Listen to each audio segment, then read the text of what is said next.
A simple coin solved the oven problem. From now on, cleaning the oven is a piece of cake. Finally, all the burnt residues have disappeared. I used a natural mixture. I also used the coin trick. To prepare the special mixture, use 1 small cup of baking soda. Pour in half a cup of water. Add another cup of spirit vinegar. Do it gradually because foam will surely form.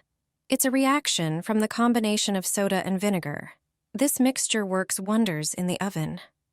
Take a dish sponge. Apply the mixture to the burnt areas. Cover all the burnt residue that has baked onto the bottom of the oven.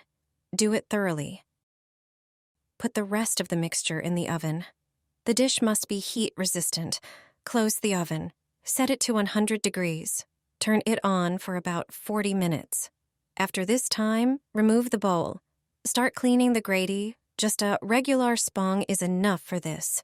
You don't have to scrub anything. The burnt residue comes off on its own. Flip the grate over. After a short while, it's as good as new. Also, wipe the glass on the oven door.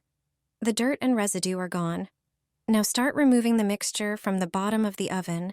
Use the sponge to remove the soda and burnt residue. The burnt residue comes off as if by magic. Just gather all the dirt. It's almost unbelievable. After a while, there won't be a trace of dirt or burnt residue. If there are any individual burnt spots left, you don't have to make the soda, water, and vinegar mixture again. Just use the coin trick. It's very simple and effective. Rub the burnt spots with the coin. They'll come off for sure. Any place that the soda didn't neutralize for some reason, you can remove with the coin. As a result, the oven is finally truly clean and shiny. The burnt residues are gone. It's hard to believe it's the same oven.